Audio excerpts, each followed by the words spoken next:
23장 1절에서 9절까지의 말씀입니다. 구약성경 992쪽에 있는 이사야 23장 1절에서 9절까지의 말씀 봉독하겠습니다. 두로에 관한 경고라. 다시스의 배들아, 너희는 슬피 부르짖을지어다. 두로가 황무하여 집이 없고 들어갈 곳도 없으며 이 소식이 기띔 땅에서부터 그들에게 전파되었음이라. 바다에 왕래하는 시돈 상인들로 말미암아 부유하게 된 너희 해변 주민들아, 잠잠하라. 시올의 곡식 곧 나일의 추수를 큰 물로 수송하여 드렸으니 열국의 시장이 되었도다. 시돈이여, 너는 부끄러워할지어다. 대저 바다 곧 바다의 요새가 말하기를 나는 산고를 겪지 못하였으며 출산하지 못하였으며 청년들을 양육하지도 못하였으며 처녀들을 생육하지도 못하였다 하였음이라. 그 소식이 애굽에 이르면 그들이 두로의 소식으로 말미암아 고통받으리로다. 너희는 다시스로 건너갈지어다. 해변 주민아, 너희는 슬피 부르짖을지어다. 이것이 옛날에 건설된 너희 희락의 성, 곧 그 백성이 자기 발로 먼 지방까지 가서 머물던 성읍이냐. 면류관을 씌우던 자요, 그 상인들은 고관들이요, 그 무역상들은 세상의 존귀한 자들이었던 두로에 대하여 누가 이 일을 정하였느냐. 만군의 여호와께서 그것을 정하신 것이라. 모든 누리던 영화를 욕되게 하시며 세상의 모든 교만하던 자가 멸시를 받게 하려 하심이라. 아멘.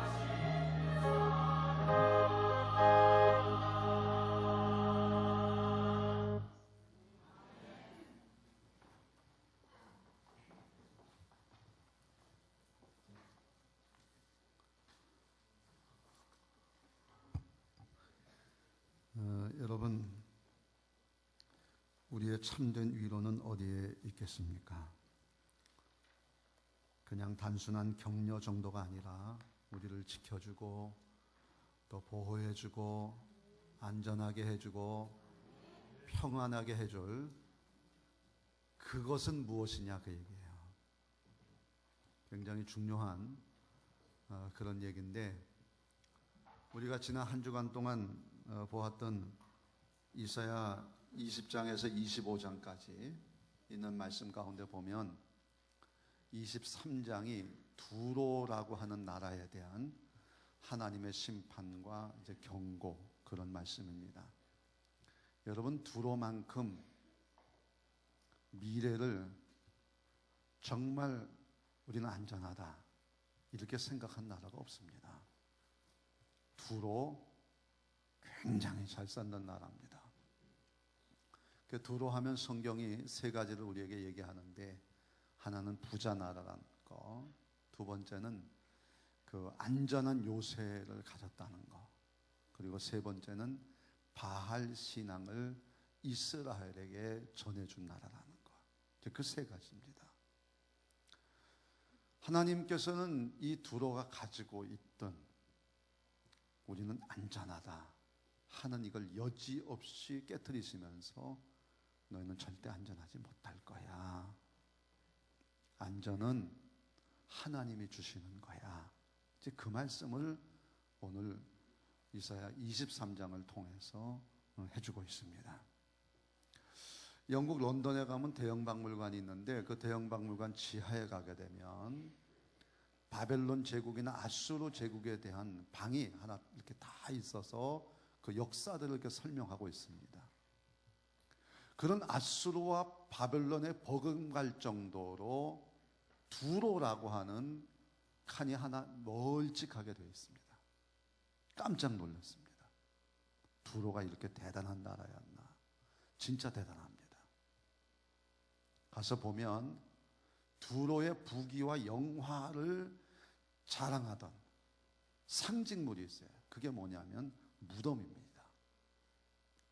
사람이 죽으면 무덤을 만드는데 두로 사람들의 무덤은 석관입니다. 얼마나 장식을 멋있게 잘했는지 몰라요. 그리고 그 석관 안에 있는 사람은 미이랍니다. 이 땅에서의 삶만이 아니라 영원을 향해서 살겠다고 하는 의지가 그 무덤 속에 담겨 있어요. 그만큼 이들이 자기들의 부함을 자랑했고 교만했고 그런 나라가 두로입니다. 오늘 그 두로에 대해서 하나님께서 경고하시고 심판하시는 거예요. 그 저는 이것을 보면서 이 주간에 있었던 저의 삶의 환경 속에서 교회 이 땅 문제 이거 어떻게 할 거냐, 정말 우리를 지켜주실 거가 뭐냐 말이야, 이게 돈으로 다 해결될 거냐, 이게 뭘 가지고 해결할 거냐, 하나님이 다시 한번 저에게 깨닫는 말씀이 있어요. 참된 위로가 뭐냐 하는 얘기입니다. 오늘 세 가지로 나눠 생각하면서 같이 은혜를 나누도록 하겠습니다.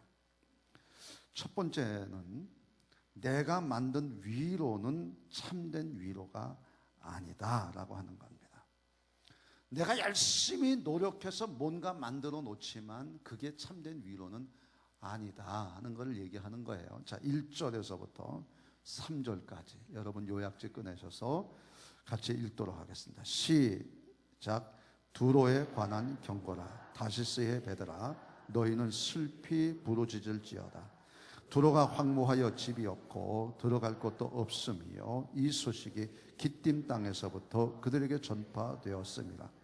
바다 아래에 왕래하는 시돈의 상인들로 말미암아 부요하게 된 너희 해변 주민들아, 잠잠하라. 시월의 곡식 곧 나일의 추수를 큰 물로 수송하여 드렸으니 열국의 시장이 되었도다. 아멘. 이제 1절에 두로에 관한 경고라 그러면서 다시스의 베드라 이런 말이 나와요. 이 다시스는요, 스페인을 얘기합니다. 여러분 요나가 다시스로 가려고 그랬잖아요. 그러니까 중세 역사를 뭐 세계 역사라 이렇게 얘기하는데 사실은 이 뭐 역사라고 하는 것이 강자들의 역사니까 그 로마가 있었던 바로 그 지중해의 제일 서쪽에 있는 곳이 스페인 다시스라고 하는 섬입니다. 두로는 지중해 제일 동쪽 이스라엘 바로 위쪽에 있는 작은 해변의 도시국가입니다. 폴추갈이라고 하는 나라 가보면 되게 좁습니다. 그런데 이 나라가 배 타고 나가가지고 많은 식민지를 두잖아요. 브라질 그 엄청난 땅을 차지하는 식민지를 뒀던 것처럼 당시 두로는 시도는 바로 다시스를 식민지로 두고 있으면서 그 지중해를 완전히 자기들의 지역으로 만들어 버렸습니다. 여기 보게 되면 기띔 땅이라고 하는 것, 이 지명에 나오는데 이것은 구브로 섬을 얘기합니다. 그러니까 바나바와 바울이 전도하러 갈 때 구브로 섬을 거쳐서 가거든요. 그래서 이 대륙에서 지중해를 나갈 때 기착지로 있었던 키프로스 섬을 얘기하고 있습니다. 대단히 중요한 기점이죠. 그 다음에 이제 3절에 보게 되면 시홀의 곡식 이걸 얘기하는데 이것은 에집트가 아주 풍성한 농작물이 많거든요. 그래서 이 시홀을 통해서 이제 농작물들을 수출하게 되는데 어쨌든지 이 두로라고 하는 나라는 무역을 통해서 부자가 된 나라입니다. 그러니까 본래는 시돈이라는 국가가 도시국가가 있었는데 산이에요. 그러니까 이들이 농사 지을 수 없고 하니까 산에 있는 나무를 잘라다가 배를 만듭니다. 그리고 해변에 바다 위에 띄웠어요. 고기 잡았겠죠. 그러다가 이것이 점점 무역선으로 바뀌게 되면서 자기들의 그 항구가 아주 세계적인 무역항이 되고 마는 겁니다. 그래서 엄청난 부를 소유했던 것이 당시 두로였다. 이들은 자기들의 부함을 얼마나 자랑했는지 우리가 상상하지 못할 정도로 사치했고 부요했고 그 교만함이 이루 말할 길이 없었습니다. 어느 정도로 부함이 있었냐 하면 다윗 왕 때에 그 히람이라고 하는 왕이 두로 왕국을 세웠는데 이제 시돈에서 시작된 나라가 이제 해변이 하도 이제 발전을 하니까 거기에 두로라고 하는 도시 국가가 만들어지게 된 거예요. 그래서 항상 두로와 시돈은 같이 용어를 쓰고 있습니다. 그러니까 두로와 시돈, 시돈과 두로 이렇게 이제 번갈아 가며 쓰게 되죠. 그 시돈 왕 히람이 그 전 백향목들을 그 솔로몬의 성전 건축을 위해서 보내기도 하고, 또 얼마나 이 나라가 건축 기술이 발달했는지 건축가들을 보내가지고 성전 건축을 할 수 있도록 하는 것입니다. 이 정도로 잘 살던 나라예요. 그런데 이것을 경고하는 것이죠. 하나님이 두로에 관한 경고라. 다시스의 배들이 정박할 데가 없이 다닐 것이다. 슬피 울며 부르짖어라. 이렇게 얘기를 하고 있는 것입니다. 여러분, 돈이 우리를 지켜줄 거다. 천만에 그렇지 않습니다. 돈은 절대로 우리를 지켜줄 수가 없습니다. 믿지 마십시오. 두로가 그랬습니다. 두 번째, 거짓 위로인 자신을 부끄러워하라. 4절에는 시돈 이렇게 얘기가 나오는데요. 4절 7절까지 같이 읽겠습니다. 시작. 시돈이여 너는 부끄러워할지어다. 대저 바다 곧 바다의 요새가 말하기를 나는 산고를 겪지 못하였으며 출산하지 못하였으며 청년들을 양육하지도 못하였으며 처녀들을 생육하지도 못하였다 하였습니다. 그 소식이 애굽에 이르면 그들이 두로의 소식으로 말미암아 고통을 받으리로다. 너희는 다시스로 건너갈지어다. 해변 주민아 너는 슬피 부르짖을지어다. 이것이 옛날에 건설된 너희의 희락의 성 곧 그 백성이 자기 발로 먼 지방까지 가서 머물던 성읍이냐. 아멘. 거기 보면 1절은 두로에 관한 경고라 그러고 4절에 와서는 또 시돈이여 너는 부끄러워하라 이제 이렇게 얘기하지 않습니까? 그런데 거기 보면은 4절에 시돈이여 너는 부끄러워할지어다. 그 다음에 대저 바다 곧 바다의 요새가 말하기를 이런 얘기가 나와요. 그 다음에 7절에 가게 되면 희락의 성이라는 말이 또 나옵니다. 두로는 천연적인 섬이라고 하는 요새를 가졌습니다. 그래서 이 시돈이 두로를 만들고 두로가 그 해변에 국가가 있었는데 그 해변 바로 800m 지점에 자그마한 섬이 하나 있어요. 근데 이 섬이 바다의 요새고 천연의 요새입니다. 희락의 성입니다. 어느 누구도 건들지를 못하는 거예요.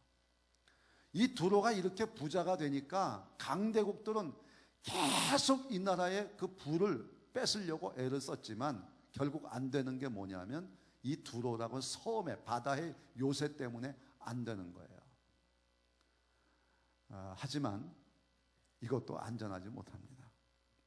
여러분이 잘 아는 마케도니아의 알렉산더가 있지 않습니까?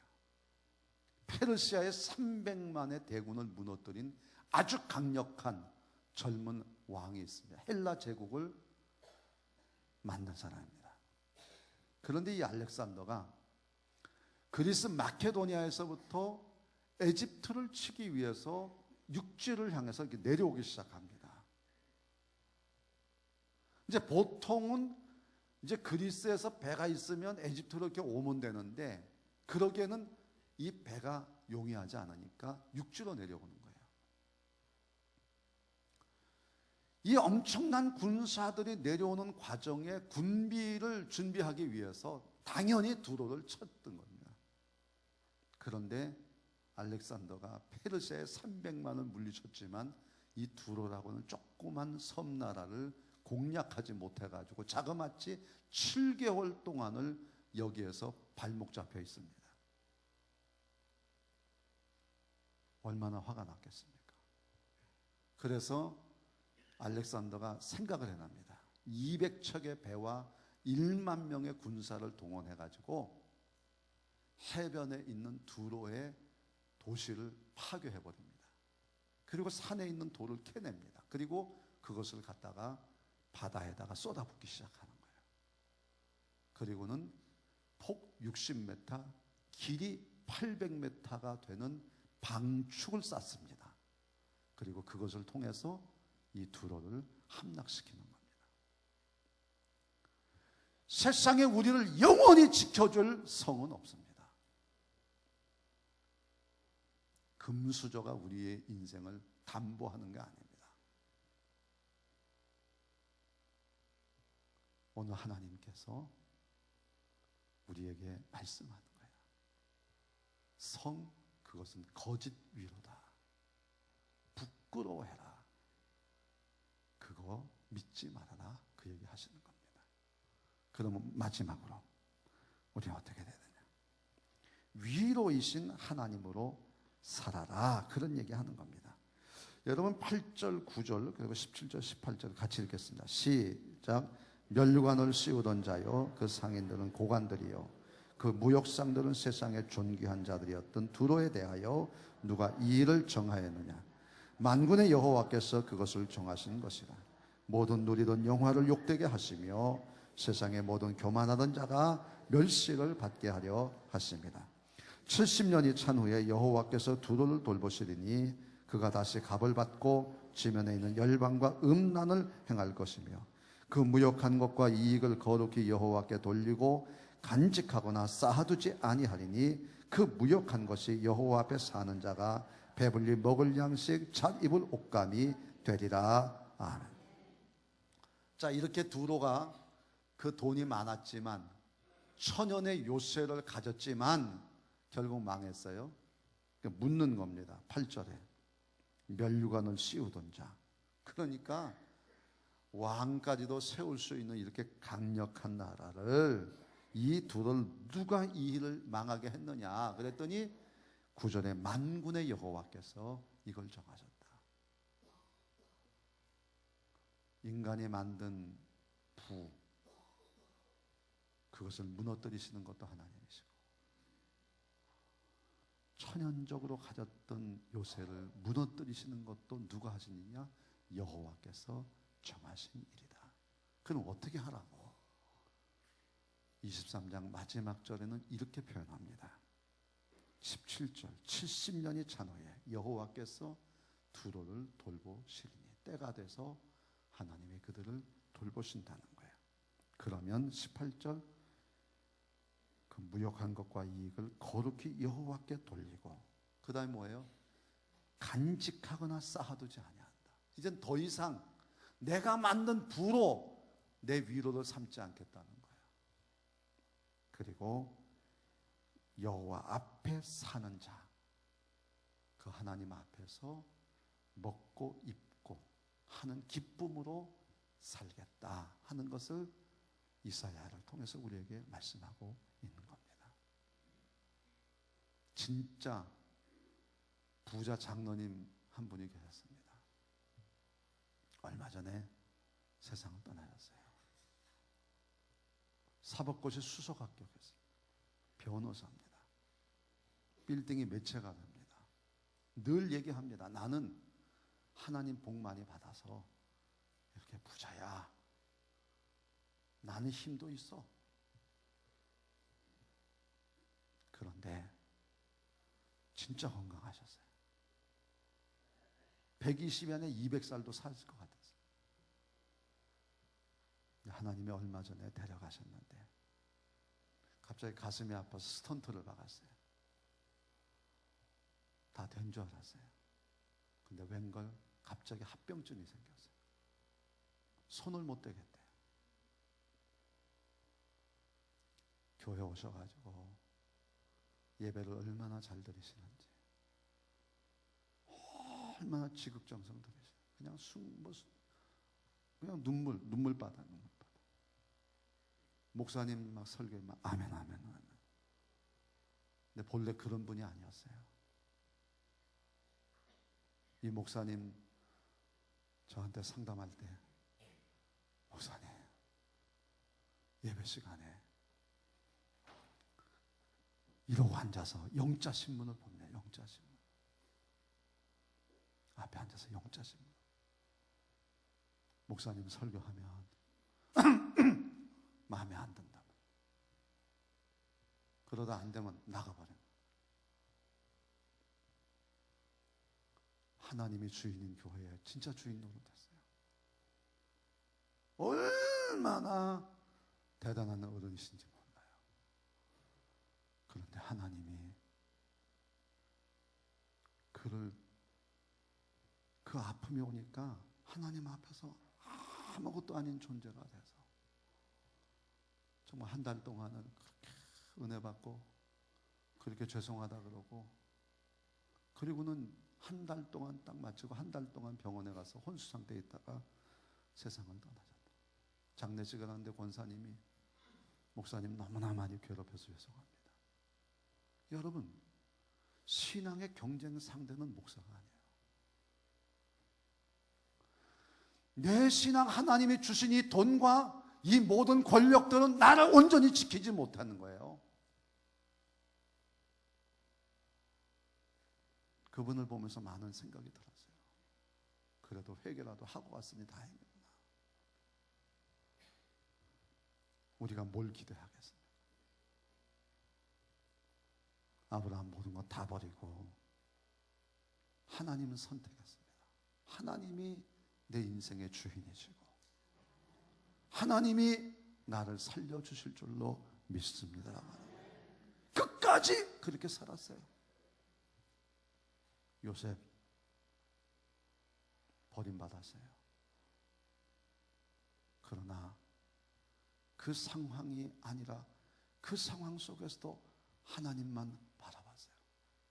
하나님이 나와 함께 하시면 나는 못하는 일이 없을 줄로 믿습니다 하면서 하나님과 함께 함으로 일어났던 자그마한 형통한 일들이 그를 기쁘게 하는 거예요. 그러다가 더 감옥으로 가버렸어요. 그래도 하나님이 함께 하심이 그의 힘이 됐어요. 나를 살리시는 것은 하나님이시고 나를 구원하실 분도 하나님이시고 그는 하나님이 함께 하심으로 형통하게 되었더라. 국무총리가 되는 게 형통이 아니었습니다. 그는 국무총리를 의지하지 않았어요.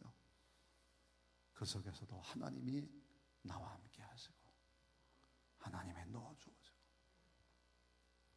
형제들을 원수 갚을 기회가 있지만 무슨 소리 하십니까? 나를 이곳으로 보내신 것도 하나님이시고 하나님이 모든 것을 하시는 줄로 믿습니다. 저도 목회하다가 힘들 때 있습니다. 여러분도 힘들 때 있으시죠? 그러나 그때마다 나에게 위로 주시는 말씀이 있어요. 네가 나를 택한 것이 아니라 내가 너를 택하여 세웠나니 이는 너희로 가서 많은 열매를 맺게 하려 하심이라. 우리가 뭐가 교회의 성장이고 뭐가 교회가 대단한 겁니까? 우리의 신앙이 뭐가 대단한 겁니까? 내가 만든 위로는 위로가 아닙니다. 참된 위로가 아니에요. 내가 신앙의 대를 이어서 나온 이것도 천연의 요새 같지만 이것도 아니에요. 내가 하나님을 만나고 하나님이 나와 함께 하심을 의지할 때 우리는 아무것도 아니잖아요. 사순절이에요. 나도 고난 받겠다. 주님 받으신 고난을 내가 왜 받습니까? 주님 다 고난 받으셨는데 주님이 나를 위해 십자가에 죽으셨어요. 이 사실을 믿을 때 나는 죄사함 받고 마귀에게서 해방됐습니다. 그리고 성령이 선물로 내게 주어졌습니다. 내 안에 주님이 계신 것이죠. 그리고 나도 주님 안에 사는 거예요. 내가 주님 안에, 주님이 내 안에 있는 영적 신비로운 존재가 바로 우리들입니다. 우리 안에는 예수의 능력이 있어요. 이번 의지해서 내게 능력 주시는 자 안에서 내가 모든 걸 할 수 있다. 그것이 사도 바울이에요. 그는 아무리 많은 걸 배웠어도 배움을 의지하지 않습니다.